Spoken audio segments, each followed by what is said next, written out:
Je peux te présenter. On va essayer. Je connais quelques personnes là autour de cette table. Vous n'êtes pas tous inconnus. Je vais vous poser une question. Quels sont ceux qui vous connaissent? Ouais, il y a des gens qui se lèvent. Voilà. Ok. Alors, ma femme et moi, nous venons tous deux du milieu protestant. Ma mère était une huguenote, une hollandaise, que mon père est allé chercher là-bas aux Pays-Bas parce qu'il voulait épouser une fille de la Bible. Alors, il est allé la chercher aux Pays-Bas. Et ma mère avait 20 ans lorsqu'elle est arrivée en France, en 1934, 34, c'est ça, oui. Elle avait comme tout bagage un harmonium. Nous, on appelait ça la pompe à psaume. Pourquoi? Parce que je garde le souvenir, le soir, elle se mettait devant l'harmonium et mon père se mettait derrière, avec son épaule comme ça, et puis il chantait les cantiques, il chantait les psaumes. Et nous, les gamins, on était au lit, et on était jaloux de la pompe à psaume. Dès que ça a fonctionné, maman, j'ai mal au ventre, maman, j'ai soif, maman, j'avais du. Et puis ça finissait souvent, elle fermait le couvercle de la maman, elle était tranquille. Voilà. Pour vous dire comment j'ai grandi. Il y a longtemps, en langue néerlandaise, puisque je suis né à Lyon, et c'est limitrophe avec Monaco, en Belgique. Il y avait là un temple où le pasteur était néerlandophone, donc on a suivi tout ça en langue néerlandaise. On dirait assez longtemps. À l'âge de 17 ans, j'ai fait la rencontre de deux garçons, qui étaient deux évangéliques, des pentecôtistes, et qui venaient habiter dans le village où j'étais. Et j'ai vu assez vite qu'ils étaient différents de moi. C'était curieux, ça m'intriguait. Et quand je leur ai posé des questions, ils m'ont dit, nous, on connaît le Seigneur. Bon, moi aussi, je connais le Seigneur. Non, tu peux pas le connaître, mais tu ne le connais pas. Voilà. Et de fil en aiguille, ils m'ont invité dans une église où eux-mêmes s'étaient convertis quelques temps plus tôt. Et c'est comme ça que je suis arrivé à toute carte blanche. Le pasteur, c'était Léon Duprel. L'église de Dijon, je connais bien parce qu'il s'est converti là aussi. En même temps que moi, à peu près. Ça remonte à loin, oui. Et le premier contact avec cette église, je ne vous dis pas, j'étais scandalisé. J'avais jamais vu ça. Ça frappait dans les mains. Et tout le monde disait, Amen, Alléluia, merci pour la belle-mère, c'est pas terrible, merci pour cela. Et alors, il y avait de la musique, il y avait même à l'intérieur. Il y avait des choses. Et alors, le moment du monde, je ne dis pas. Et à la fin du culte, je suis allé, du haut de 17 ans, je suis allé vers le pasteur, j'ai dit, pasteur, j'ai bien aimé votre prêche, mais le gars, il dit quoi? Et j'ai dit, il y a trop de bruit ici. Il me dit, pourquoi il y a trop de bruit? Et tous ces gens qui parlent en même temps, tous ces gens qui frappent dans les mains, tous ces gens qui font du tapage, quoi. J'ai jamais vu ça dans une église. Bien sûr, ça peut de l'église informée. Alors, il me dit que si je comprends bien, mon gars, t'aimes bien le silence. J'ai dit oui, surtout dans une église. Il dit, écoute, je vais te donner un conseil. Il dit, tu sors d'ici, tu tournes à gauche, tu vas jusqu'au pont, tu tournes encore à gauche, il est arrivé, c'est le cimetière. Il m'a planté là. Et j'ai fini par comprendre, parce que je n'étais pas trop bête, même j'ai fini par comprendre que le cimetière, oui, d'ailleurs, de mort.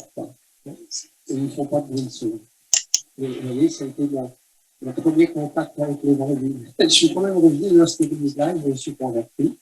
Là, ma femme, elle a eu un autre parcours, là, elle s'est convertie en Normandie, où ses parents tenaient un élevage de pieds. Mais la société a fait bon truc, à cause de la malveillance des actionnaires, là. Et quand elle est revenue sur Dunkerque, sa chambre à coucher, c'était l'estrade de l'église. Il y avait le pupitre du pasteur, derrière il y avait un rideau, et derrière le rideau, c'était lui, ma femme. Enfin, à l'époque, c'était pas ma femme. Voilà, enfin, c'était comme ça. Elle était destinée à ça. Alors voilà, nous avons deux enfants, David, qui habite à Amiens, qui est chef d'entreprise, et puis Dorca, qui est à Mulhouse. Et j'ai 7 petits-enfants, et depuis peu, une arrière-petite-fille. Donc, je suis un arrière-grand-père. Voilà. Qu'est-ce que vous voulez que je vous dise de plus? J'ai une vie professionnelle derrière moi, mais je me suis ennuyé assez vite. J'ai changé plusieurs fois de patron. Et à chaque fois, c'était pareil. Je sentais que j'avais autre chose à faire dans la vie, pas gratter du papier. Et voilà. Et puis, on a fini par envoyer notre lettre de démission. Et puis, on est rentré dans un travail plus au mieux. Voilà. Et salut le Seigneur sur 20 millions de l'aide. Bon, ça, c'est pas du fun, quoi. Valence, Arras, Workshop, Bécu. Il y avait un appel pour Bécu. Une ville que je n'aimais pas beaucoup, mais c'était une ville que le Seigneur avait mise sur mon cœur. Et on y est resté 9 ans. On y a vécu les plus belles années de notre vie, tout au moins dans le ministère. On a vécu des très très belles choses sur Bécu. Lui est resté 9 ans. Après, il est rentré sur Dunkerque, il avait besoin sur Dunkerque. On a abandonné notre petit bateau pour prendre en charge un gros bateau. Un gros bateau avec un petit moteur. Vous savez ce que c'est, un gros bateau avec un petit moteur? C'est une grande église, il y avait 400 au tout, et elle arrivait en prière avec sa femme. C'est un gros bateau avec un petit moteur. Je me suis occupé de cette église-là 18 ans. Et puis ensuite, arrivé à l'âge de la retraite administrative, on a fait l'acquisition d'un camping-car et puis on a tourné 20 ans. 20 ans dans les églises de France. Comme j'avais ma retraite, je n'avais pas besoin de salaire, on avait notre camping-car, on n'avait pas besoin de congés, on n'avait pas besoin d'être nourri, on mangeait la tambouille à bord du camping-car. Et on a fait comme ça des centaines de milliers de kilomètres pour visiter des centaines d'églises en France. Voilà. Et à l'âge de 78 ans, 77 ans, d'ailleurs, un petit compte avec un bon personne de s'occuper là. Et puis, bon, nous, on a pensé que c'était important qu'on arrête de remonter, qu'on ait compté les pieds sur les freins. Et puis, on nous a demandé de nous occuper de ce petit groupe, un petit groupe dissident. Alors, on s'en est occupé de ce petit groupe. Le problème, c'est que ce petit groupe a grossi très vite. Et puis, aujourd'hui, c'est une église de 130 personnes. Voilà. Voilà. Comme ça, vous savez tout. Et on est content de comment nous ayons invités. Je ne sais pas pourquoi ça vous a pris l'idée de nous inviter, nous. Mais je vais partager avec vous ce que le Seigneur a dit sur mon cœur. Voulez-vous me suivre dans le psaume, d'abord dans le psaume 80, qui semble un peu négatif, ce psaume. Mais la deuxième lecture, ce sera dans le livre du prophète Ésaïe, au chapitre 54. Et c'est un peu plus positif. Psaume 80, je lis à partir du verset 8. Dieu des armées, relève-nous, fais briller ta face et nous serons sauvés. Tu avais arraché de l'Égypte une vigne, tu as chassé des nations, tu l'as plantée, tu as fait place devant elle, Elle a jeté des racines et elle a rempli la terre. Les montagnes étaient couvertes de son ombre et ses rameaux étaient comme des cèdres de Dieu.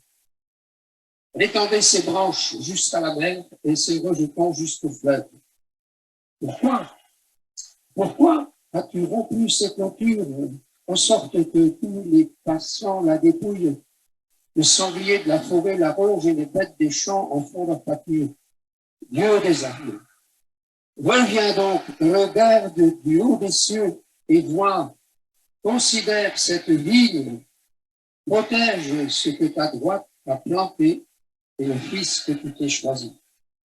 Elle est brûlée par le feu, elle est coupée. Ils périssent devant ta face menaçante. Que ta main soit sur l'homme de ta droite, sur le fils de l'homme que tu t'es choisi, et nous ne nous éloignerons plus de toi. Fais-nous revivre et nous invoquerons ton nom.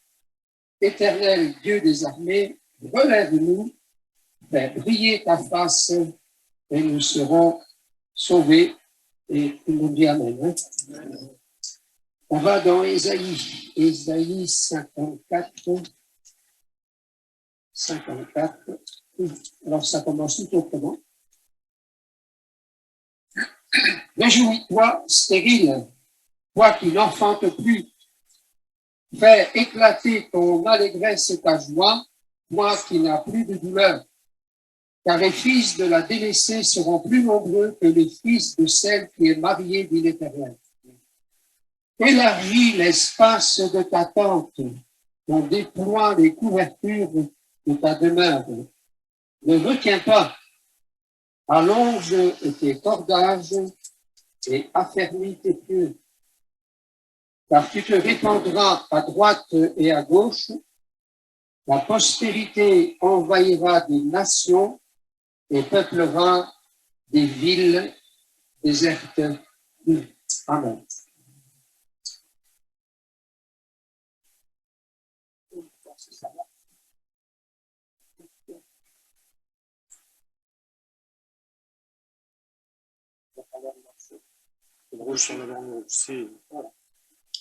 Est-ce que vous êtes d'accord avec ce qu'il y a sur l'écran? Tout ce qui est petit est appelé à grandir. Ça se confirme dans le monde végétal. Une petite plante va grandir. Il faut juste une bonne terre et de bonnes conditions climatiques. Et sa croissance sera plus ou moins rapide selon son espèce. Le chêne va pousser moins vite que le roseau. On retrouve le principe dans le monde des affaires. Le principe de la croissance et de la multiplication. Quand il est vrai qu'une petite somme d'argent, quand elle est gérée avec intelligence, ça peut devenir une grande fortune. C'est juste une question de gestion, d'investissement, d'intelligence. Vous connaissez la parabole des mines, Luc 19, c'est l'un des serviteurs qui avait multiplié le capital du départ par 10. Alors on y reviendra. Dans un tout autre domaine, le principe de la croissance se vérifie fort bien également. Je pense au bébé, je pense à l'être humain. Un embryon dans le ventre de la femme enceinte va se développer, il va grandir, et à la naissance, le bébé va peser 3 kilos, il va mesurer 50 cm, un peu plus ou un peu moins. Mais après la naissance, le processus de croissance déjà amorcé ne s'arrêtera pas. Revenez voir la maman, 1 an après l'accouchement, le bébé a grandi.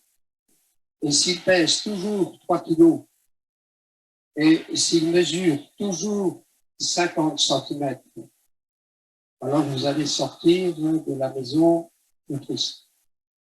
Il y a un problème. Il y a de quoi pleurer. Tout ce qui est petit est appelé à grandir. Est-ce qu'on peut dire ça ensemble? tous qui est petit est appelé à grandir. Je reprends mes trois exemples l'un après l'autre. Celui qui plante un arbre croit que l'arbre qu'il a planté va s'enraciner, il va se développer, il va grandir, et son espérance, c'est qu'il porte du fruit, bien sûr. Celui qui sème du blé, de l'orge ou de l'avoine arrive au champ avec 10 sacs de graines sur son chariot, et quand il repart, les sacs sont vides, mais le semeur croit dur comme fer que la semence qu'il a mise en terre, elle va germer et grandir. Il en a la ferme assurance. Le semeur est un homme de foi. Le deuxième exemple concerne le monde des affaires. Celui qui gère le patrimoine financier croit que ça va rapporter. S'il ne le croit pas, il ne fera aucun effort. Il sera comme le serviteur méchant et paresseux de la parabole. Jésus disait qu'il avait caché l'argent de son maître. Celui-là ne croyait pas que l'argent pouvait rapporter d'autres argent. Mais en racontant cette parabole, Jésus ne s'embarrassait pas du monde financier. Il voulait faire passer un enseignement sur la croissance du royaume de Dieu et la multiplication des disciples. On y reviendra. Le troisième exemple véhicule exactement le même enseignement. La maman croit que son bébé va grandir. Elle en a la ferme assurance, mais la foi pousse la maman à nourrir son petit. Elle commence par lui donner le sein, puis ce sont des tripots, puis des légumes, de la purée, et plus tard des choses plus consistantes, de la viande par exemple, ou autre chose. Alors je ne vais pas plus loin sans transposer tout cela dans le monde spirituel, dans le domaine qui nous occupe ce soir. Les disciples de Jésus ont demandé, quand ils entendaient les paraboles de Jésus, ils ont demandé, Seigneur, augmente notre foi. Ils avaient réalisé que leur foi était bien petite et qu'elle avait besoin de grandir pour leur permettre de s'atteler à la mission que le Seigneur allait leur confier. Mais Jésus n'a pas soufflé sur eux ce jour-là pour que la foi des disciples atteigne des sommets. Non, la foi vient de ce qu'on entend, de la parole de Dieu. Et si vous voulez que vos églises grandissent, frères et sœurs, eh bien, voyez-y. Ou alors faites autre chose. Voyez-y. Il faut y croire et il faut vous y préparer. Ésaïe 54, élargis l'espace de ta tente. Et stérile. Et alors, élargis l'espace de ta tente. Accroche-toi à la foi. Tu vas te répandre à droite et à gauche. Crois-le. 1. Entretiens la vision de la croissance. 2. Agis en conséquence. 3. Quand on est arrivé à Béthune, c'était mon appel. Je me souviens, j'étais à Dunkerque à l'époque et je disais au Seigneur, moi je vais quitter mon boulot, je suis d'accord, mais dis-moi où il faut que j'aille. Et puis il s'est passé quelque chose, ça ne s'est pas passé souvent dans ma vie, mais là, ce matin, la femme était encore au lit et la cafetière, elle était là en train de passer le café, et j'ai entendu une voix dans la cuisine, va à Béthune.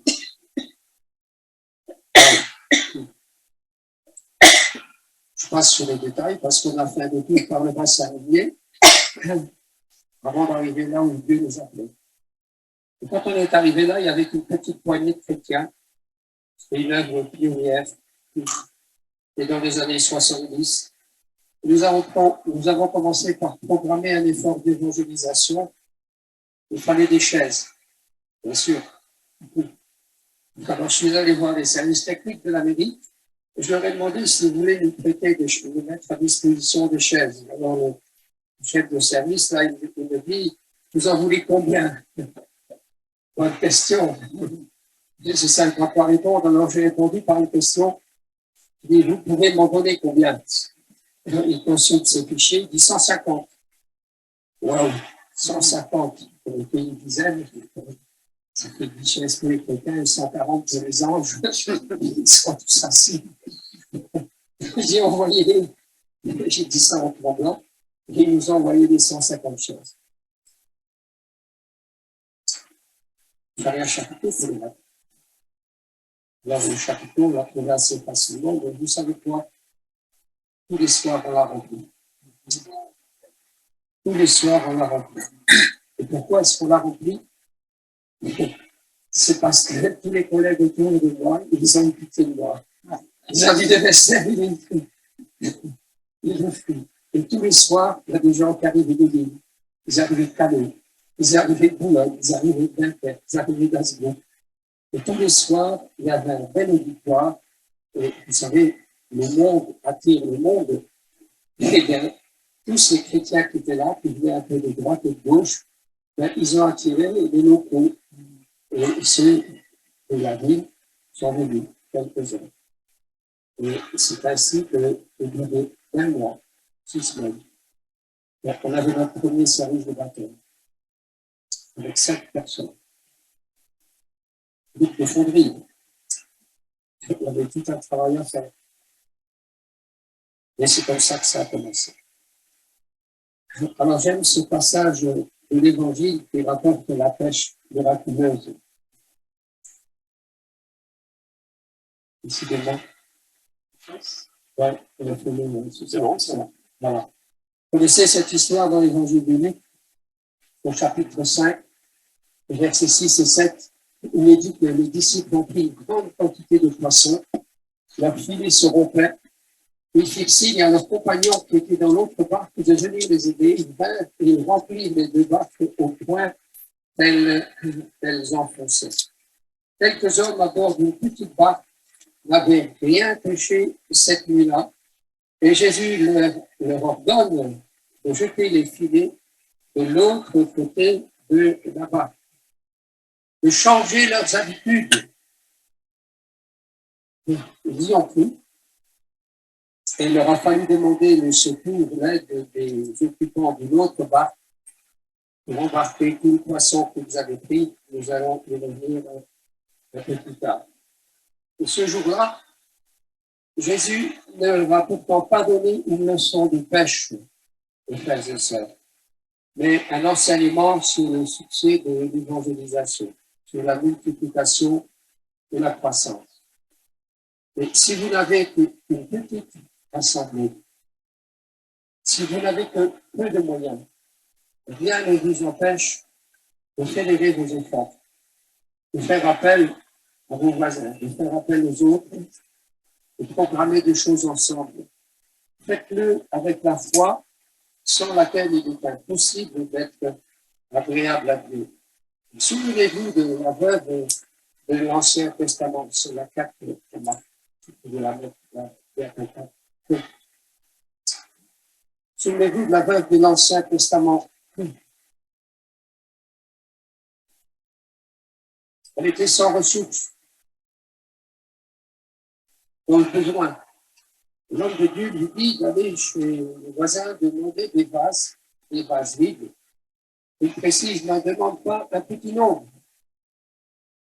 Il rentre à la maison, il ferme sa porte, elle est seule avec son fils, et puis avec le petit vase, lui, qu'elle avait encore à sa disposition, c'est tout ce qui lui restait, la pauvre.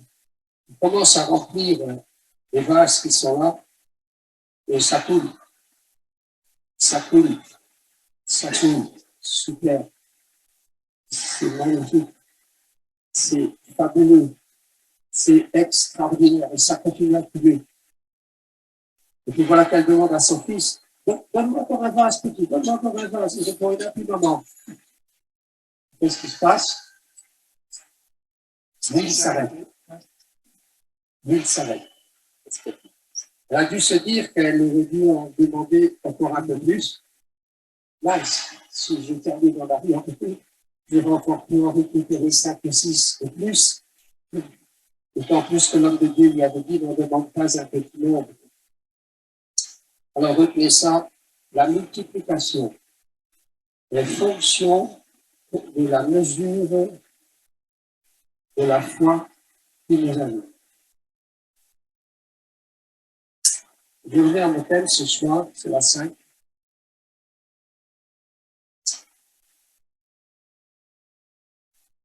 Le thème est abordé dès les premières pages de la Bible. Dieu a dit à Noé et à ses fils, soyez féconds, multipliez et remplissez la terre. Et ça n'était pas une option, mais c'était un commandement, c'était un ordre. Et plus tard, d'une autre époque, Dieu a dit à Abraham, regarde vers le ciel et compte les étoiles, si tu peux les compter, telle sera ta prospérité. Vous savez qu'Abraham n'est pas seulement l'ancêtre du peuple hébreu, c'est aussi le père des croyants. La Bible précise que lorsque Dieu lui a fait la promesse, Abraham eut confiance en Dieu qui lui imputa à justice. Et la suite, c'est quoi? La suite, c'est Isaac. Et puis ensuite, c'est Jacob. Donc Dieu va changer le nom en Israël. Puis ensuite, ce sont les 12 tribus. La croissance se met en place. Ensuite, c'est l'exode au pays d'Égypte. Et la croissance va continuer.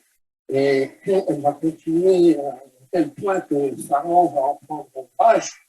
Et il va commencer à persécuter ces gens qui sont là. Mais je vous dirais que la persécution, les difficultés, elles n'entravent pas la croissance de l'œuvre de Dieu, mais elles sont plutôt favorables. Nous avons eu la semaine dernière la visite d'un prédicateur de Porte-Juliette, que vous connaissez, à Strasbourg, Frédéric Manson, et qui nous expliquait qu'en Inde, ils sont persécutés, les chrétiens, ils sont vraiment persécutés, ils perdent leur vie, ils sont chassés de leur famille, etc. Mais ils n'ont jamais eu le temps de chrétien. Et ça grandit à la vitesse de Dieu. Je reviens à mon exemple, là d'Israël, l'exode au pays d'Égypte, 70 personnes, la famille a grandi, et puis 430 années plus tard, ils sont combien? 600 000. Je pense, quelque chose comme ça. Donc, il était Ramsès, des centaines de milliers de personnes, plus les enfants. Exode chapitre 12. C'est la multiplication, et on a dit encore une fois ensemble, tout ce qui est petit est appelé. Est-ce que vous êtes convaincus de ça? Moi, j'aimerais cette nuit de vous réveiller et que vous dites tout ce qui est petit est appelé à grandir. Vous pensez ça dans votre tête. Hein? Et j'ajoute que ce qui est grand est encore appelé à se multiplier. J'aime beaucoup la parabole du semeur. C'est la 6. C'est l'histoire d'un cultivateur qui s'en va au champ pour semer. Une partie de la semence tombe le long du chemin, des oiseaux vinrent, la mangèrent, une autre partie tomba dans les endroits pierreux où elle ne trouva pas beaucoup de terre. Elle va aussitôt, parce qu'elle ne trouva pas un sol profond. Et quand le soleil parut, elle fut brûlée, un feu de paille, et elle sécha faute de racines. L'autre partie tomba parmi les épines montèrent et les pouffèrent. Faisons un souci de la vie. L'autre partie tomba dans la bonne terre, elle donna du fruit, un grain 100, un autre 60, et un autre 30. Et Jésus ajoute, je me suis longtemps demandé pourquoi il ajoute ça. Que celui qui a des oreilles pour entendre, entende. Si vous pouvez vérifier ce soir. Est-ce que vous en avez deux? C'est bien, c'est bien. Alors ne vous laissez pas décourager parce qu'une bonne partie de la semence est perdue. Ne vous laissez pas décourager à cause de cela. Semez davantage. La Bible le dit, celui qui sème peu moissonnera que celui qui regarde le nuage ne sèmera point, et celui qui observe le vent ne moissonnera point.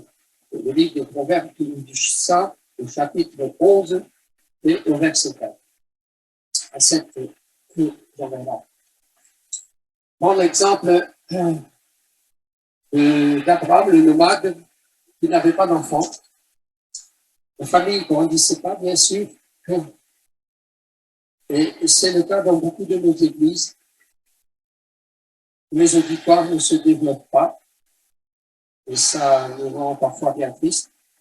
Et Dieu promet à cet homme une belle croissance. Il commence par changer le nom d'Abraham. Il ne sera plus appelé Abraham, mais tu seras appelé Abraham. Vous savez ce que ça veut dire? Abraham, ça veut dire le père d'une multitude. Mais quand vous n'avez pas d'enfant et que vous portez un nom comme ça, c'est pas facile à porter. Et il me semble voir Abraham dans les rues de son village, il va sur la place du marché, il rencontre quelqu'un. Ah, bonjour monsieur, c'est monsieur, là c'est monsieur Dupont, et vous, c'est monsieur Abraham. Ah, monsieur Abraham, mais avec un nom comme ça, vous devez être le père d'une famille nombreuse. Voilà le pauvre. À chaque fois, il avait le nez par terre parce qu'il n'avait pas d'enfant. Oui. Mais il entretenait quelque chose. Il avait quelque chose là, dans ce cœur. Et Abraham a vécu avec ce nom difficile à porter, mais il voyait désormais les choses sous un autre angle. Il avait une nouvelle vision des choses dans ces moments difficiles. Certainement, en tout cas, c'est ce que j'aurais fait si j'avais été à sa place. Il devait certainement se lever la nuit et regarder le ciel étoilé. Alors, je pose la question, vous voulez voir, tu veux voir, mon frère, ma soeur, la gloire de Dieu dans ton ministère? Ben, ne regarde pas les nuages qui te cachent le ciel, regarde plutôt les étoiles. Regarde plutôt les étoiles. En d'autres mots, n'attends pas que les conditions soient favorables pour te bouger. Je vais raconter cette petite histoire. Elle est de la composition, ça va peut-être vous faire rire, mais je pense que ça permet aussi de comprendre. C'est l'histoire d'un cultivateur qui passe par un moment de déprime. Ça arrive bien souvent aux cultivateurs. Hein. Et il se dit, bah, ce que je fais finalement, ça ne sert pas à grand-chose. Je ne suis pas capable de faire tomber la pluie, moi. Je ne suis pas capable de faire briller le soleil. Je ne suis même pas capable de faire germer la semence. En fait, je suis capable de rien du tout. Alors c'est terminé, je reste à la maison.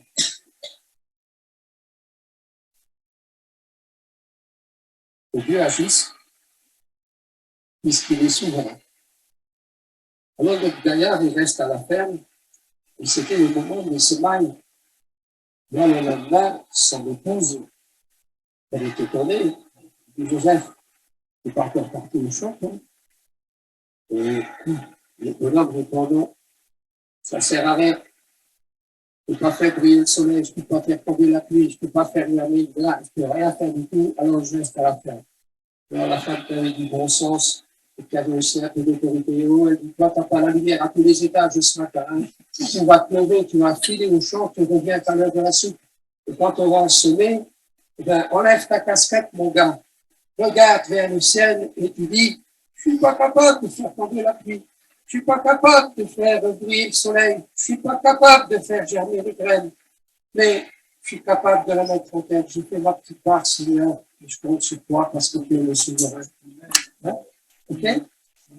Et s'il ne fait pas comme ça, le cultivateur, le monde entier va faire faim. Oui? Alors, il faudrait qu'on s'applique ça, chacun, en ce qui nous concerne, à nous-mêmes. On la lutte. Quelques mots sur le rôle du Saint-Esprit dans la croissance et la multiplication. Le Saint-Esprit est à l'œuvre, les églises grandissent, vous êtes d'accord? Des nouvelles œuvres qui s'implantent, parfois c'est particulier, c'est bizarre, c'est curieux, on ne comprend pas comment ça se fait, mais le nombre des convertis augmente.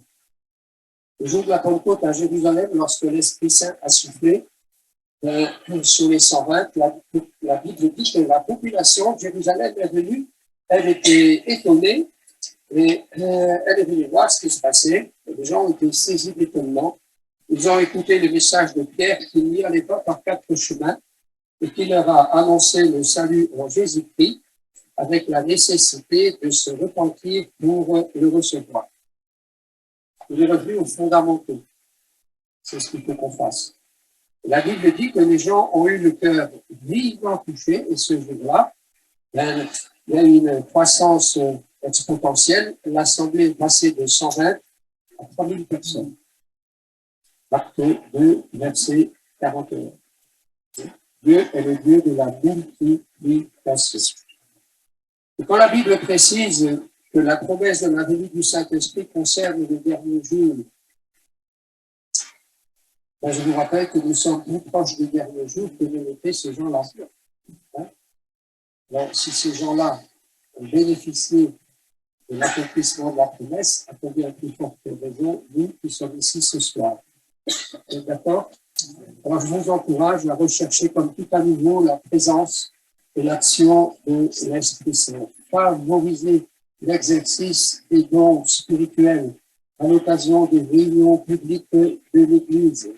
La Bible dit, celui qui prophétise, il fait quoi? Il fait du bien. Il exhorte.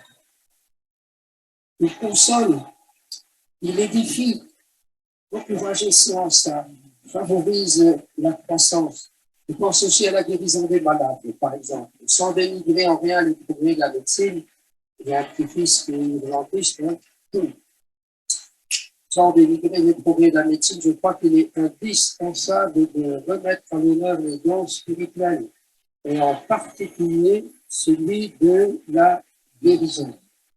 Je reviens sur ce que je disais concernant l'Inde. Ça remonte pas loin, c'est la semaine dernière. Le frère était chez nous, il disait en Inde, les chrétiens contactent les gens qui sont malades et il se passe des guérisons miraculeuses. Le Seigneur agit. La guérison des malades, c'est pas un but en soi. Parce qu'un jour, ils vont tomber malades quand même, ils vont mourir. Toi, tu peux avoir été guéri 10 fois par le Seigneur, un jour, tu vas mourir, et probablement, ce sera de maladie suite. Ou des vieillesses, mais c'est parce que tu auras perdu la santé. La guérison n'est pas un but en soi, mais la guérison met en relief la puissance de Dieu, l'amour de Dieu, la compassion de Dieu. Ça touche le cœur des gens, et c'est comme ça que le royaume de Dieu grandit. Si vous ne croyez pas à ça, ben vous pouvez déchirer une bonne partie de page de l'Évangile. Donc, quelqu'un dira, frère, chez nous, on prie pour les malades. Hein? Frère, chez nous, on y croit, on prie pour les malades. C'est bien. Excusez-moi, hein? Jésus n'a pas dit de prier pour les malades. Il a dit de les guérir. Alors, quand on prie pour les malades, c'est un peu comme si on bottait le problème en touche. Seigneur, je te demande de faire ce que je ne fais pas. Jésus a dit, allez, prêchez l'évangile, guérissez les malades. Ils sont revenus. Plein de gens, c'est pas quoi, ça marche. Les démons même nous sont soumis à ton nom. L'exemple de Paul, qui guérit les malades dans les lits de Malte, après le naufrage du navire qui l'a mené en captivité. Un exemple aussi de Pierre et de Jean, et la vie après l'âge, pendant là.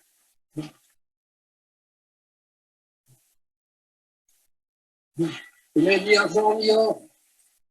Dira Pierre à un boiteux, mais ce que j'ai, je te le donne, au nom de Jésus-Christ, lève-toi et marche. Et il n'a pas prié pour le malade, et il l'a guéri. J'ai rien, mais ce que j'ai, je te le donne, au nom de Jésus-Christ, lève-toi et marche. Et quand Pierre agit comme cela, mais c'est l'honneur de Dieu qui est concerné. Pierre agit comme un ambassadeur, on en parlera demain.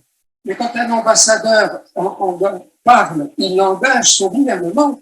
Non. mais nous sommes des ambassadeurs du royaume de Dieu et quand nous avons l'audace de faire comme font les ambassadeurs, Dieu confirme notre démarche, Dieu confirme notre action et il se passe des choses extraordinaires. Les gens courent, Pierre prêche l'évangile et l'église s'enrichit de 2000 personnes d'un seul coup. On passe de 3000 à 5000 convertis, c'est la croissance par la multiplication. Alors que faire? La réponse est simple, soyez sensibles au Saint-Esprit. Osez faire des choses que vous n'avez jamais osé faire jusqu'à ce soir. Ce n'est pas une invitation, bien sûr, à faire n'importe quoi. Vous avez compris. Les guérisons, je le répète, ne sont pas indiquées en soi, et elles mettent en lumière la puissance de Dieu, elles favorisent la croissance du royaume, la foi grandit, et l'Église grandit également. On va la 10. On retrouve ça. On retrouve ça avec Paul. Il écrira aux Romains quelque chose qui dégage que le fait que la foi prévalente, c'est la foi qui agit. Depuis Jérusalem, dit-il, et les pays voisins jusqu'en Illyrie, j'ai abondamment répandu l'évangile de Christ. Et je me suis fait l'honneur d'annoncer l'évangile là où Christ n'avait pas été nommé, afin de ne pas bâtir sur le fondement de Christ. Paul emmenait les gens au Seigneur par la puissance de l'Esprit de Dieu, par des miracles et des prodiges. Il travaillait dans les contrées où l'évangile n'avait pas pénétré, pour ne pas bâtir sur le fondement de Christ, dit-il. Et c'est vrai qu'on peut pêcher le poisson en mer, mais c'est pas bien de le pêcher dans le bocal des autres. Voilà. Autrement dit, on ne peut pas grandir et se multiplier en profitant du souci des autres. C'est du déménagement, du transfert, ça ne peut pas grandir le royaume de Dieu. Maintenant, ce qui est vrai, c'est que ça ne peut pas empêcher les gens de déménager, de changer d'église. Et quand quelques personnes le quittent, c'est toujours une cause de tristesse.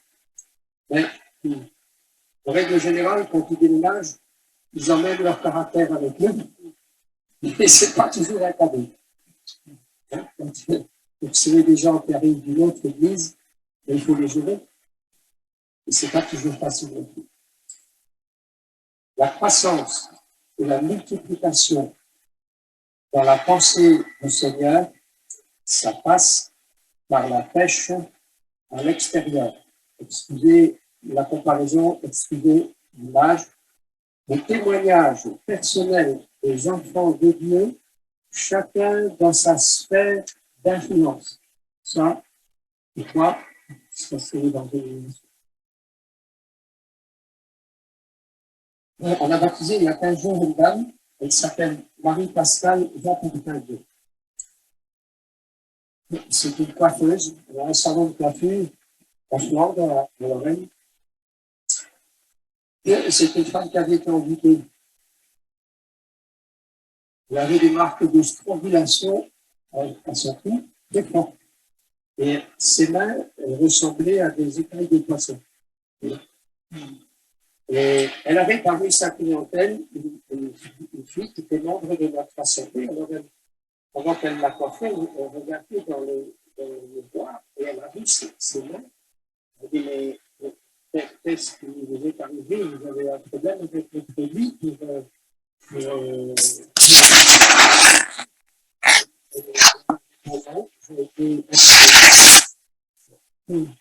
avez un avis, monsieur, pardon, madame.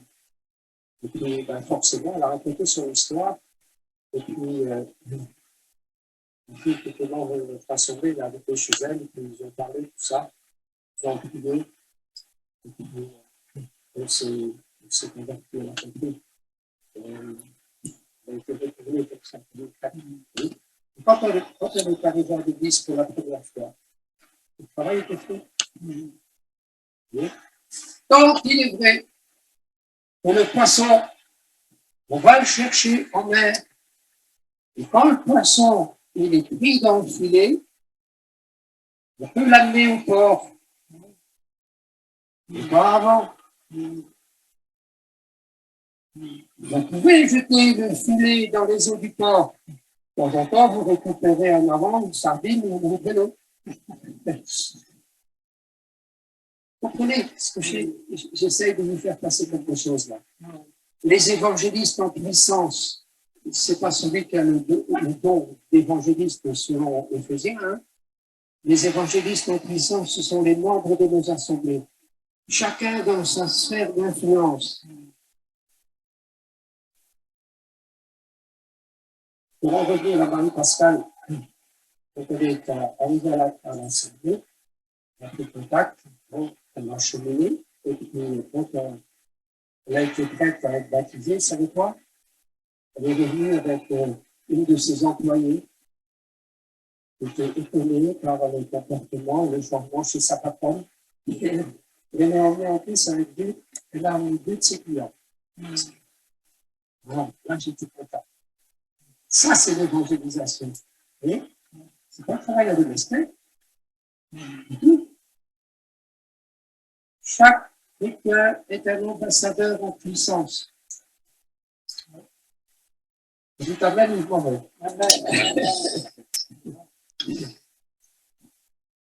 Bien des églises ne progressent pas en nombre. Pourquoi? Parce que l'évangélisation est absente de leur programme. En enseignant ses disciples, Jésus leur a dit de regarder les champs qui blanchissait pour la moisson. C'est la verset 11.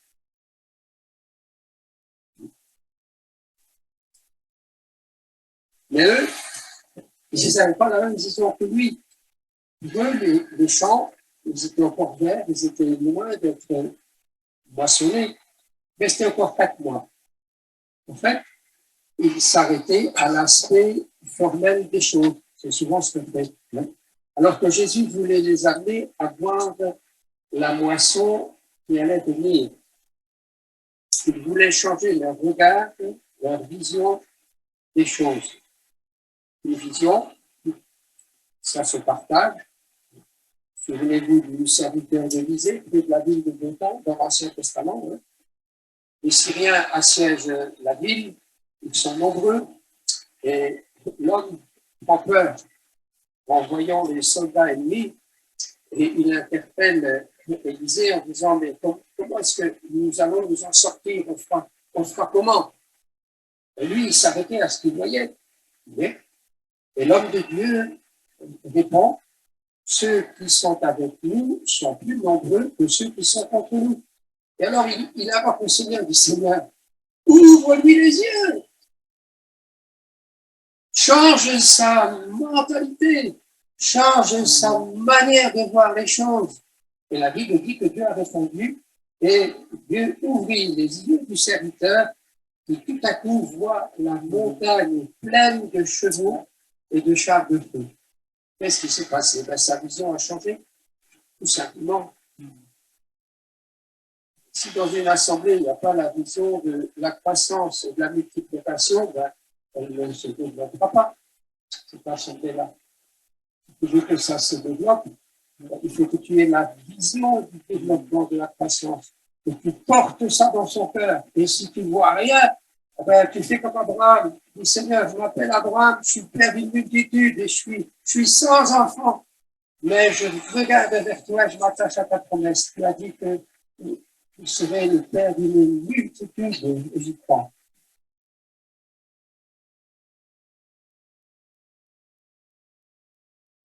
Nous sommes arrivés dans une certaine ville où le ministère, un frère ancien qui nous a interpellés, un responsable, a dit, qu'est-ce qu'il vient faire ici? J'ai répondu que je venais travailler, mais il n'y a rien à faire ici. Il n'y a rien ici. Je dis, c'est une question de millions. Hein. Toi, tu dis qu'il n'y a rien à faire.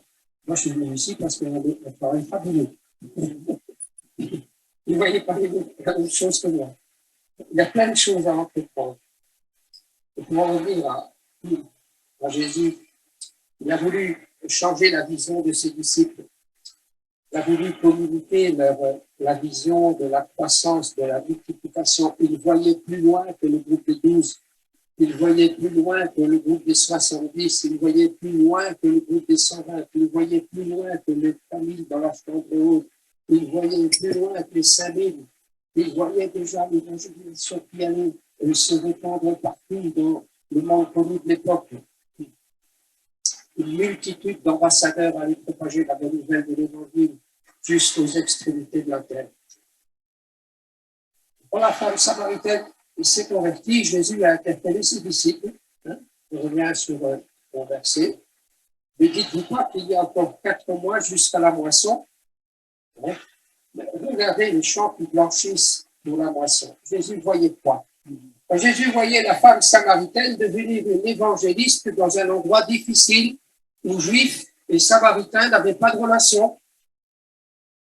Jésus voyait, il se réjouissait de ce que cette femme allait chez les siens en disant « Venez voir, un homme qui m'a dit tout ce que j'ai fait. » Elle n'a pas parlé de la doctrine, elle n'a pas parlé de tout ça, elle a parlé de ce qui venait de se passer dans sa propre vie, elle a amené les gens. Jésus voyait aussi Philippe. Jésus voyait Philippe qui allait évangéliser la Samarie dans les Actes chapitre 8. Philippe descendit en Samarie et prêcha l'évangile. Les foules entières étaient attentives à son message. Quand ils ont vu les miracles qu'il opérait, Acte 8, verset 8, il y eut une grande joie dans la ville. La 12, mais les disciples ne voyaient pas. Dans ce chapitre 8 des Actes, il y a cette grande joie dans la ville de Samarie, mais il y a aussi un enseignement précieux. Après la Samarie et la croissance, dans le chemin désert. Philippe reçoit un ordre. Va sur la voie, va sur le chemin qui descend de Jérusalem à Gaza, celui qui est désert. Ça marchait bien tout le temps en Samarie. L'œuvre prospérait, les foules entières étaient à l'écoute. Simon, le magicien, s'était converti. Et puis tout à coup, voilà, Philippe, il est en train de faire son culte personnel un matin, là, j'entends la voix, avec tout ça, tu te lèves et tu t'en vas. Sur le chemin désert. Philippe est sensible à l'Esprit de Dieu. Il est soumis, même s'il ne comprend pas. Il quitte la Samarie, il quitte le succès. C'est la rencontre avec l'Éthiopien. Et vous connaissez la suite. C'est la conversion de cet homme, c'est son baptême. C'est ainsi que l'Évangile peut être dans la foi. Rien que ça. Dans la dernière. Moi, je vous propose en conclusion un petit acrostiche de ma proposition.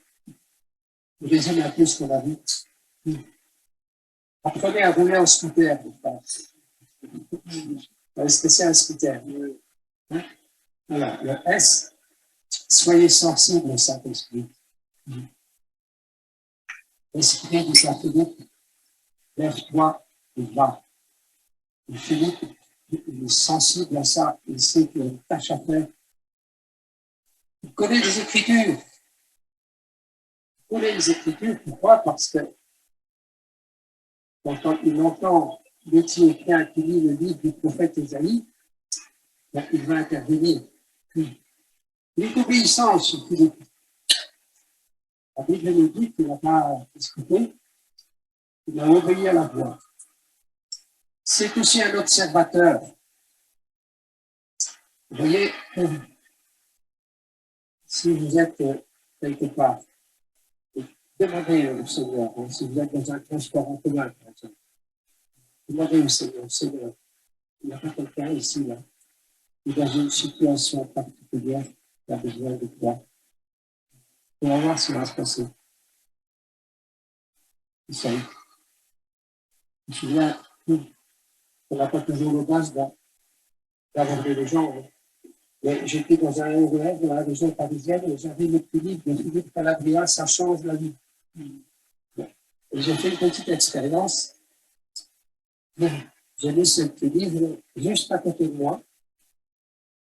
La place était disponible. Et sur le wagon, là, il y avait plein de gens. Et la place, heureusement, elle est restée disponible à côté de moi. Et les gens avaient vu le petit livre. Et puis voilà que j'arrive à mon arrêt. J'ai fait exprès. Hein. Je me lève, je prends mes affaires et je me dirige vers la porte. Il y a quelqu'un qui me dit, Monsieur, vous avez oublié votre livre. Alors je réponds, non, non, je l'ai laissé à la personne qui en a le plus besoin. Ah merde, vous avez vu ça? Il y a 3-4 qui ont bondi sur le livre, c'est tout juste s'ils ne se sont pas disputés pour l'avoir. Et le titre du livre, c'était Ça change la vie. Alors il y a une dame qui l'a pris. Elle dit, c'est pour moi, monsieur. Je dis, madame, si je comprends bien, c'est que vous avez besoin de votre vie change. Alors lisez-le attentivement ce petit livre, vous allez trouver. Juste oser. L'idée de mon acrostiche, c'est le témoignage. Et m'asseoir sur un temps, on va arriver là-dessus. Philippe lui annonce ça, la bonne nouvelle de Christ. Témoigner, c'est quoi? C'est ce qu'a fait le démoniaque de Gadara. Raconter une belle histoire. Il raconte ça. Va, avait dit Jésus, va et raconte-leur tout ce que Dieu t'a fait. Et c'est ce qu'il a fait, tout simplement. Donc, on a construit chez la lettre 1, l'écoute. Il a entendu l'Éthiopien qui lisait le prophète Ésaïe. Soyez à l'écoute. C'est très intéressant d'écouter. Celui qui parle avant d'avoir écouté, celui-là est un insensé du livre des proverbes. Écoutez, écoutez les gens qui parlent entre eux. Il n'y a pas beaucoup d'espérance. C'est tout au contraire. Les gens ont peur. Ils ont peur de l'avenir. Ils ont peur de la maladie. Ils ont peur du chômage. Ils ont peur du tout. Ils ont peur de la violence de la vie. Ils ont peur du résultat des élections. Ils ont peur de la guerre en Ukraine. Ils ont peur de tout. Écoutez, écoutez. Souvenez-vous que vous êtes dépositaire de quelque chose qui peut changer leur vie. Et puis, quand vous écoutez, vous pouvez rebondir facilement.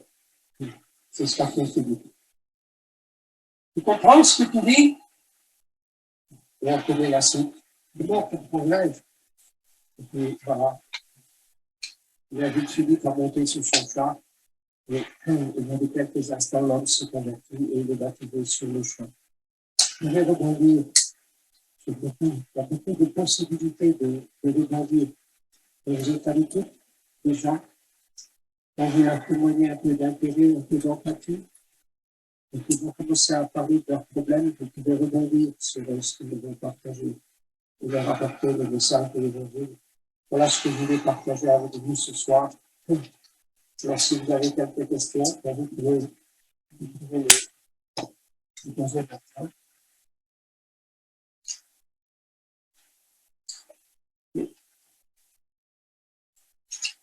Je crois que j'ai un exemplaire du scooter à David. Voilà. Ça vous intéresse? Oui. Bon. Alors, je vais dire à Jean-Bernard s'il vous plaît.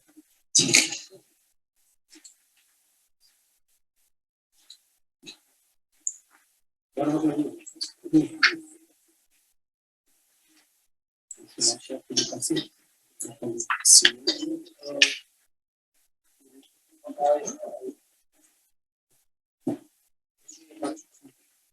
Il y a Kelly qui veut poser une question. Alors, là, je l'écoute. Vous avez dit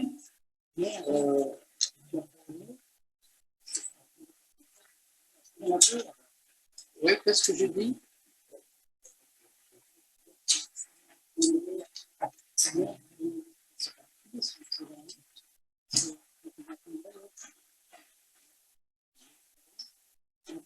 Vous avez fait allusion.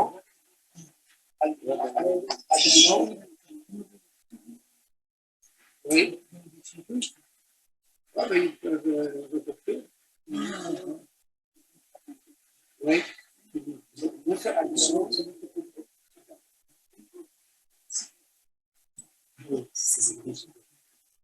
Il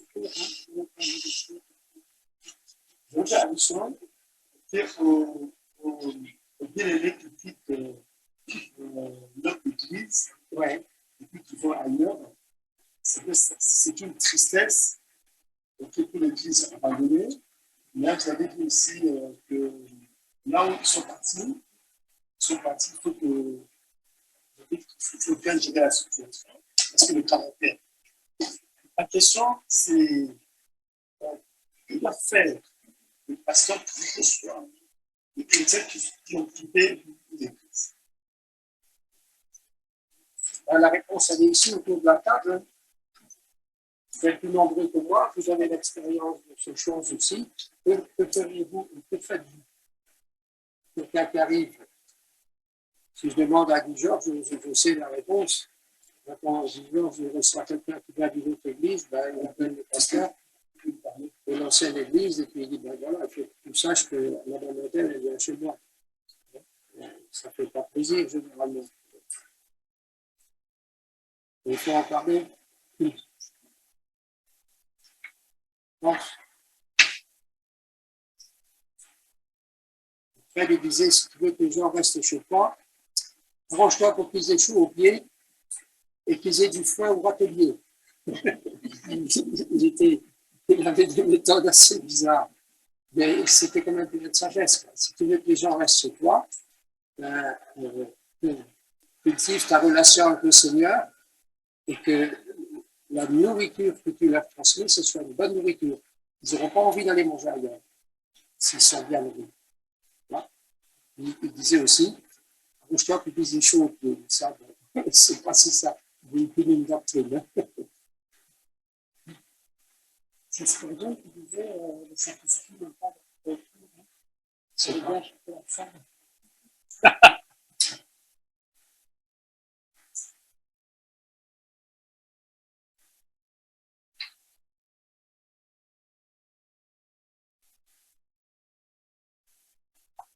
Vas-y. C'est pas une affaire. C'est la situation de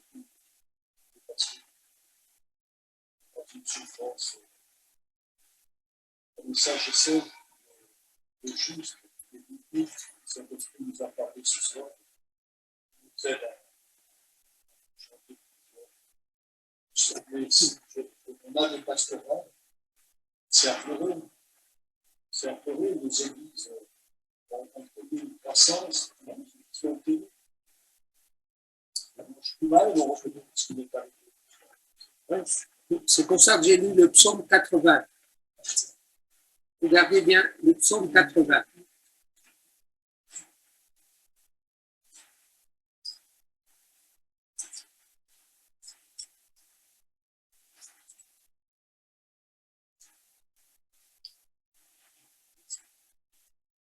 Dieu des armées, psaume 80, verset 8. Relève-nous, fais briller ta face et nous serons sauvés. Ça, c'est le futur. Hein? Tu avais arraché de l'Égypte une ville, ça, c'est le passé. Tu as chassé des nations, tu l'as plantée, tu as fait place devant elle, elle a jeté des racines, elle a rempli la terre. Eh bien, c'est bien ce qui s'est passé avec Israël, Abraham, Isaac, Jacob, les 12 tribus, les 70 qui s'en vont en Égypte, les 600 000 qui sortent de l'Égypte quelques générations plus tard, et des Juifs dans le monde entier, avec la bénédiction de Dieu. Et puis tout à coup, ça nous ramène au verset 13. Pourquoi as-tu rompu ces clôtures, pardon. Dieu des armées, reviens donc, regarde et vois, considère cette vigne, protège ce que ta droite a planté et le fils que tu t'es choisi. Elle est brûlée par le feu, elle est coupée grise devant ta face menaçante. Que ta main soit sur l'homme de ta droite, sur le fils de l'homme que tu t'es choisi, et nous ne nous éloignerons plus de toi. Fais-nous revivre. Voilà.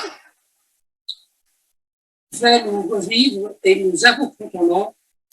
Éternel Dieu des armées, relève-nous, fais briller ta face et nous serons sauvés. Et j'ai commencé ma intervention par le psaume 80, en disant que c'était quelque peu négatif. Mais Ésaïe 54, ça parle d'une situation négative.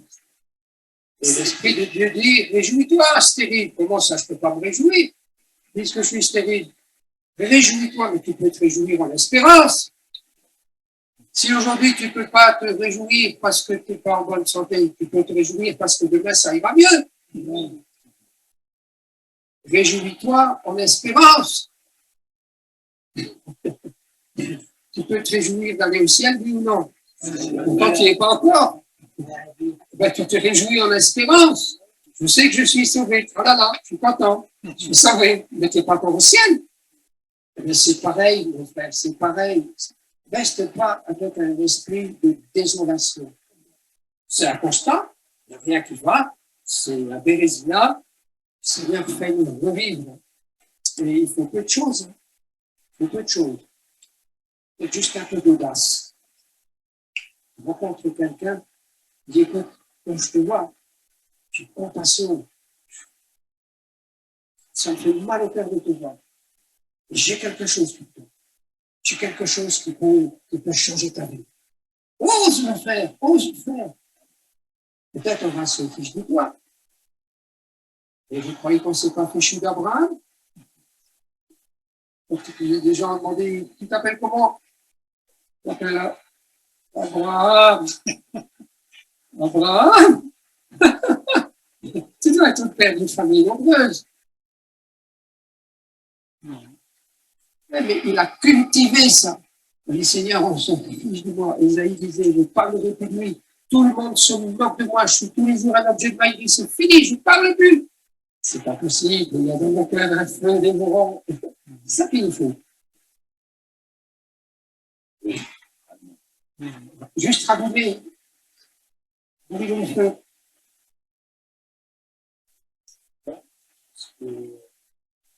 Là, ça me fait penser à une histoire d'Abraham, positif. Mais il y a un qui s'appelait Jean-Baptiste. Quand on l'interpellait, c'est toujours une heure. Il a demandé la prière, il a demandé au Seigneur. Élargir les limites. Les limites. Les limites. Donc, je crois que pour nous, il faut demander au Seigneur. Il faut aussi travailler, c'est ça? Oui. Pour entretenir la vision, demandez au Seigneur de changer votre manière de voir. Ne regarde plus le verre à moitié vide, regarde-le à moitié plein. C'est pareil. Hein? Il y a toujours la même quantité d'eau dans le verre. Mais c'est la mentalité qui change. Donc, je vais en parler demain de ça. En France, il y a une mentalité qui nous tire vers le bas. Demain, je parlerai de la croissance de l'Église dans le monde entier. L'Église grandit, mais en Europe, c'est pas tout à fait comme ça. Il y a une grande soif, mais la multiplication n'est pas là pour le moment. Mais il faut changer cette mentalité, cette manière de voir. J'ai beaucoup aimé quand vous avez dit que la difficulté ne peut pas entraver la multiplication. Ça veut dire. Moi, j'ai beaucoup aimé. C'est difficile, mais j'ai toujours eu quoi. J'ai beaucoup aimé ça. Frère, c'est moi. Quand vous lisez les actes des apôtres, bon, mettez-vous à la place de ces gens-là. 120 dans la chambre haute. Je vois les 12 disciples. Seigneur, merci, on était 12, on est 120. Merci parce que tu nous donnes une belle assemblée. Puis, hop, ils sont remplis du Saint-Esprit. Ils sont débordés, les pauvres. Débordés, 3000 personnes. Vous avez tout à coup 3000 personnes qui vous arrivent. Vous gérez comment, vous? Mais ils étaient comme nous. Comment il fallait gérer? Ils ont fait comme ils ont pu. Et puis après, c'est encore plus. Bon. Mais ça, c'est pas la vraie croissance. Le Seigneur, lui, voyait beaucoup plus loin. C'est déjà pas mal. C'est quand on est 3000 ou 5000, ça fait des moyens, hein, et entreprendre des choses. Bon. Mais Jésus voyait, le Seigneur voyait beaucoup plus loin. Et comment il va s'y prendre? Ben, la Bible dit, il y eut une grande persécution contre l'église de Jérusalem, et tous, excepté les apôtres, furent dispersés. Ouais, ils sont plus à 12. Mais ceux qui avaient été dispersés allèrent, et hey, vas-y. Et au lieu d'avoir juste une église à Jérusalem, il y a une à Samarie, puis il y a une à Derbe, il y a une à Lystre, il y a une à Antioche de Pisidie, et puis il y en a une encore ailleurs, je ne sais pas où. Et puis les églises, elles se multiplient. C'est la croissance. Ça passe, parfois, par des temps difficiles. Ouais, des conditions aussi. Avec votre histoire, que vous avez demandé des chaises, tout ça, et puis il y avait eu des chapiteaux, une salle avec beaucoup de gens. C'était pas, Il y avait autre chose. je me dis, Mais vous savez, frère, je vais vous dire la vérité. Quand je suis allé voir le maire pendant le service technique, quand on m'a dit, vous en voulez combien? C'est là que ça se joue. Dans le 10, on demandait 20 chaises, 30 chaises. Mais j'avais la trouille. Alors j'ai envoyé la question. Ils ont envoyé combien? 150. Mais je suis rentré à la maison, j'avais la trouille. Pas quoi, je crois, sur Rome. Ben oui, le chapiteau, ben c'est sûr, Féris en avait un avec la beauté.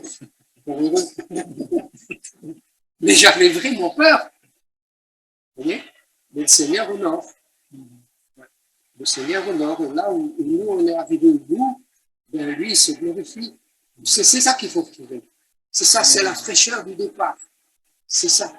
C'est cet esprit un peu d'enfant. Hein? Ouais. Ouais. Vous voulez que je vous raconte? Je ne pensais pas le faire.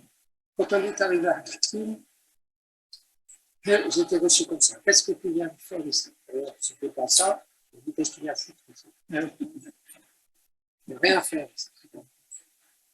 On s'est mis au travail, on a gagné quelques personnes. Et puis on a encore fait d'autres missions, on a encore gagné quelques personnes. Et on était dans une petite salle qui ne nous appartenait pas. C'était pas nous qui payions le loyer, c'était l'église à côté. Parce que nous, on n'avait pas l'argent. Mon salaire, ça venait de l'église de Dunkerque. Le loyer de la salle, ça venait de l'église de Montigny, de Marchand. C'est comme ça.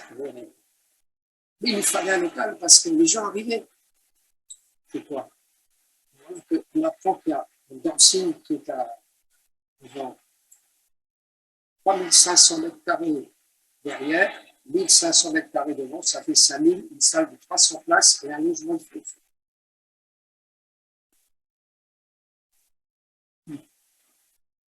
Vous pas l'argent. Vous savez quoi?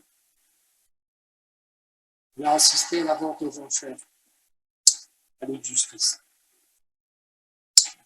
L'association culturelle n'existe pas. On n'avait pas de statut, on n'avait pas de trésorier pour la bonne raison qu'on n'avait pas de finances. On n'avait rien. On a assisté à la vente aux enchères. Quand on est arrivé dans la salle des Paperville, là, il y a un avocat qui vient vers moi et il dit vous venez pour la vente? Oui. Ça vous intéresse? Oui. Qu'est-ce que vous voulez en faire? Une église. Il dit une église? Dis-le que là. Non. Mais son côté avec lui, il dit racontez-moi. J'explique. Mais je lui dis, mais c'est juste le désir. Je dirais, mais je n'ai pas l'argent. Il dit laissez-moi faire. Et quand il m'a dit laissez-moi faire, j'ai compris que Dieu était dans l'affaire. Il m'a donné. Alors là, le juge met l'affaire en route. Et puis, il y a un moment, le fameux avocat, maître Giroux, laisse au tribunal, je propose que la vente soit reportée tel jour sur une baisse de mise à prix de 25%. Le juge, il tape avec son marteau sur la table. Entendu, maître, la séance est levée. Je suis rentré à la maison en disant à ma femme, ça va être pour nous. On n'avait pas un centime. On n'avait pas de compte en banque, on n'avait pas de compte chèque postal, on n'avait rien. Rien, rien. Il nous restait quelques semaines, donc vite, devant la machine à écrire, j'ai tapé des statuts, et puis j'ai pris des noms d'emprunt. Dans l'église à côté, il y avait quelques frères sérieux là, qui ont bien voulu prêter leur nom pour créer l'association. Donc, voilà, on a créé l'association avec 25 noms. On a déposé ça à la préfecture et on a eu le récépissé. Et avec le récépissé, on pouvait acter en justice, juste avec le récépissé. Le jour de la vente, on est arrivé, on avait beaucoup, il n'y avait personne, on était le seul amateur. Ça a été vite réglé. Les prix de vente étaient déjà bas. Il a baissé encore de 25%. J'ai acheté ça pour des copinettes. Seulement, voilà, ça a beau marcher, il n'y avait toujours pas l'argent. Et j'avais 40 jours pour payer. 40 jours. Il fallait payer au greffe du tribunal. Il fallait 40 jours, point. Voilà. Mais vous savez quoi? J'ai eu des pressions. Que j'aille voir les banquiers, etc. Dans ma folie de jeune fille, j'ai dit Dieu dans l'affaire, il n'y a pas besoin des banquiers. Si je fais appel aux banquiers, je vais le payer 2 fois le prix. Alors, si Dieu est dans l'affaire, on va le savoir. C'est le moment qu'on sache.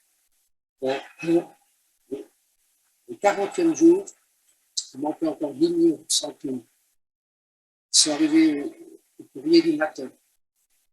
Et l'après-midi, le bureau des finances avait fermé à 16 h, on a payé à 15 h. Vous voyez ce que je vous dis? C'est vérifiable. Hein? On a payé. Oui. On a payé cash.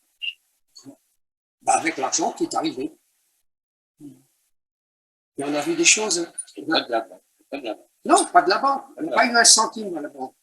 Moi, j'ai vu arriver des gens chez moi en disant voilà, ça fait 20 ans qu'on vend des légumes. Et ça fait 20 ans qu'en vendant des légumes, je fais un peu d'argent et j'ai mis cet argent de côté. Alors, je suis venu vous apporter 2 millions, frère. Il apporte 2 millions. Le même frère, il revient le lendemain, il sort de la maison. Je vais ouvrir la porte. Il pleurait. Il pleurait comme une madeleine. Je dis, tiens, il regrette qu'il a donné ce argent. Il vient le rechercher. Mais c'était pas ça. Quand je l'ai consolé, je dis, pourquoi tu pleures, frère? Il dit, le Seigneur, il m'a dit 3. Il dit, je n'ai donné que 2, je vais vous apporter le dernier.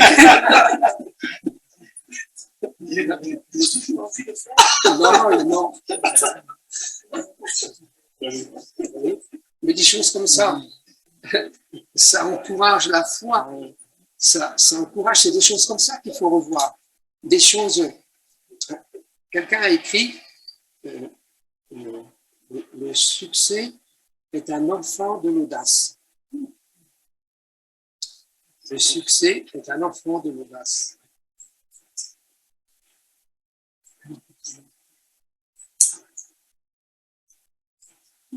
L'audace sourit à ceux qui savent saisir les occasions. Retenez ça. L'audace sourit à ceux qui savent saisir les occasions. Relisez l'histoire de Jésus au travers de ce que je viens de partager avec vous. Vous allez voir que c'est partout. Hein. J'ai rien inventé, moi. Hein. C'est partout. Il y a un fil conducteur dans la parole. Et Jésus, quand il parle à des marins pêcheurs, il ne leur dit pas comment il faut pêcher du poisson. Il est en train de leur dire comment ils doivent construire le royaume.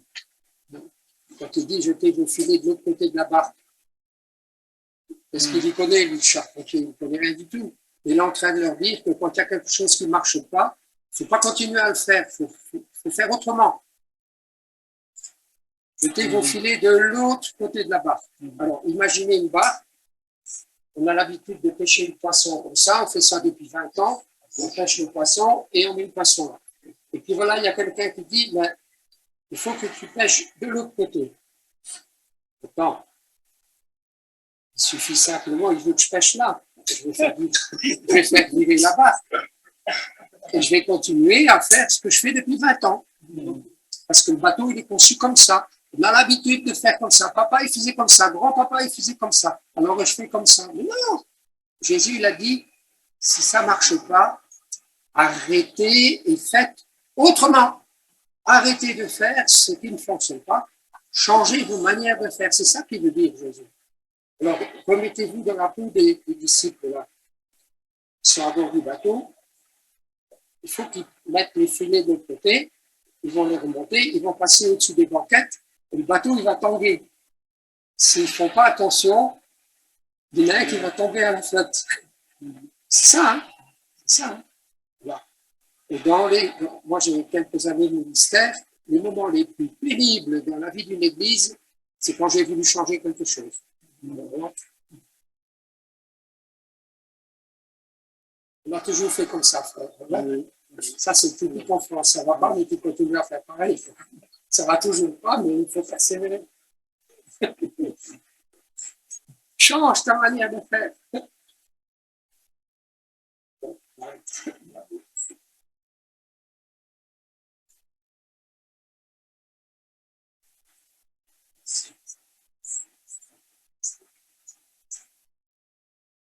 Des questions encore?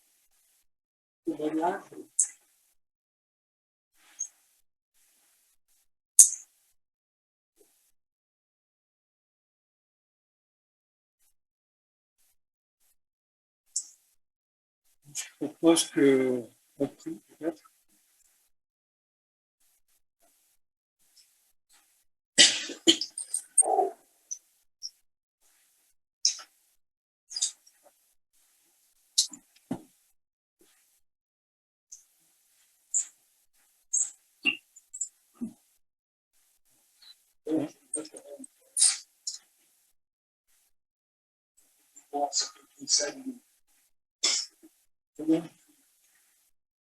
On cherche, on essaye tellement de choses.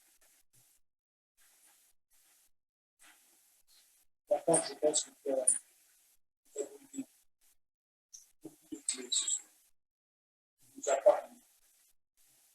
Il répond toujours à la question. Vraiment, je te rends grâce de nous. Dans cette vie, une mentalité change. Change mentalité change. Merci, Seigneur.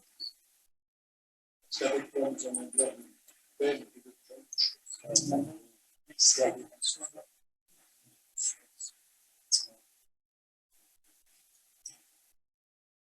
Merci Seigneur parce que tu connais chacune de nos communautés.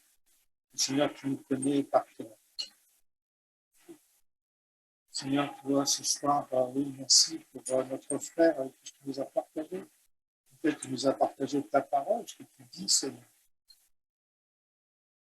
Seigneur, c'est vrai, on a besoin, tu nous dis dans ta parole qu'on doit changer nos mentalités, Seigneur. Seigneur, comment je veux dire, Seigneur, oui, aide-nous à déposer, Seigneur, à tes pieds, afin que, Seigneur, on puisse te laisser, Seigneur, vraiment être le capitaine, Seigneur, dans tous les détails. Seigneur, nos communautés ne nous appartiennent pas, elles sont ton peuple. Seigneur, merci parce que je sais que tu nous aides et que tu aimes chaque frère, chaque sœur, tous ceux qui sont avec nous. Et Seigneur, je crois profondément, Seigneur, que tu veux que nous puissions, tu veux que nous grandissions, tu veux que l'Église croîte, Seigneur, grandisse en stature. Seigneur, tu veux faire de nous, de chacun, Seigneur, des adultes dans la foi. Seigneur, et je crois que oui, ça peut aussi s'appliquer aux églises que nous sommes, Seigneur, doivent grandir en toi. Seigneur, pour grandir, Seigneur, tellement qu'on doit mourir pour te laisser grandir. Seigneur, oui, on veut tout te donner ce soir. On veut se laisser changer, transformer, écouter ta parole. Se laisser conduire par toi, Seigneur. Tu es un grand Dieu.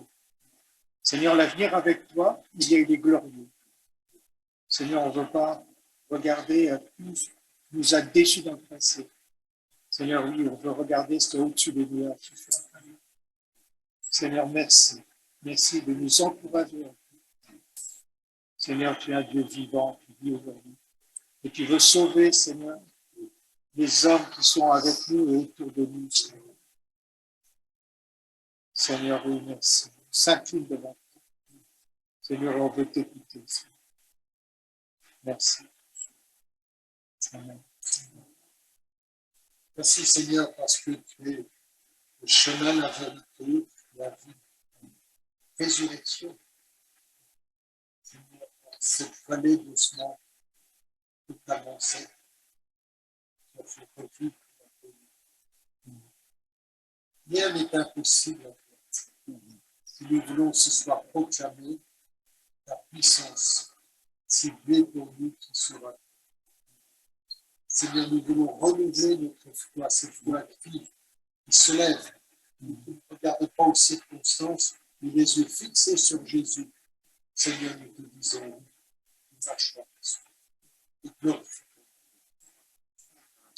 Seigneur, moi aussi, je veux te dire, Seigneur, parce que Seigneur, tu nous aimes, tu cherches, Seigneur, pour la pénétration de